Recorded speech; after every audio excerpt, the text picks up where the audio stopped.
ప్రకాశం జిల్లా దర్శి వైఎస్ఆర్సీపీ అభ్యర్థి డాక్టర్ బూచేపల్లి శివప్రసాద్ రెడ్డి ఎన్నికల నామినేషన్ వేసేందుకు ముందుగా బూచేపల్లి తండ్రి స్వర్గీయ మాజీ బూచేపల్లి సుబ్బారెడ్డికి చీమకుర్తిలో నివాళులర్పించి తదనంతరం జెడ్పీ చైర్పర్సన్ వెంకయ్యమ్మ ఆశీర్వాదం తీసుకుని వేలాది మంది అభిమానులతో రాజంపల్లికి చేరుకుని ఆంజనేయ స్వామి గుడిలో నామినేషన్ పత్రాలపై సంతకాలు చేసి ఆశీస్సులు తీసుకుని దర్శికి పయనమయ్యారు.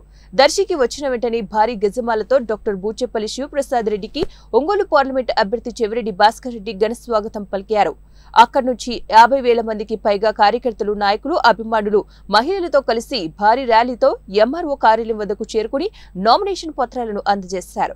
కార్యక్రమంలో ఒంగోలు పార్లమెంట్ అభ్యర్థి చెవిరెడ్డి భాస్కర్ రెడ్డి, జిల్లా పరిషత్ చైర్పర్సన్ బూచేపల్లి వెంకయ్యమ్మ, బూచేపల్లి నందిని, ఎస్ఎంపాడు ఎమ్మెల్యే డీజే సుధాకర్ బాబు పాల్గొన్నారు.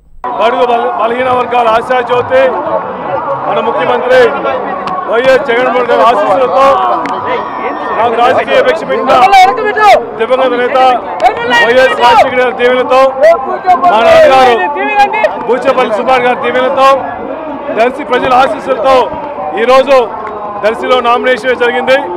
ఈ కార్యక్రమానికి అమ్మగారు ఎంపీ అభ్యర్థి చెవిరెడ్డి భాస్కర్ రెడ్డి గారు ఈరోజు సుమారుగా 50,000 మంది పైచిలుకుతో నాతో పాటు అడుగులో మేమంతా బూచేపల్లి కుటుంబానికి సపోర్ట్ చేస్తాము. ఈ రాష్ట్రంలో జగన్మోహన్ గారి నాయకత్వం బాగుంది. ఈ రాష్ట్రంలో జగన్మోహన్ గారు ముఖ్యంగా కులాలకి, మతాలకి, పార్టీలకు అతీతంగా ఎన్నో సంక్షేమ పథకాలు పేదవాళ్ళకి అందే విధంగా కృషి చేస్తున్నారని చెప్పేసి ప్రతి ఒక్కరూ మా దగ్గరికి వచ్చి మమ్మల్ని ఆశీర్వదించడం కోసం ఈరోజు దర్శకు వచ్చారంటే నిజంగా సంతోషంగా ఉంది. గతంలో ఎప్పుడూ లేని విధంగా కానీ విధంగా ఈరోజు నామినేషన్ జరిగిందంటే ముఖ్యంగా జగన్మోహన్ గారి మీద ప్రేమ, జగన్మోహన్ గారి మీద అభిమానం, జగన్మోహన్ గారి నమ్మకం.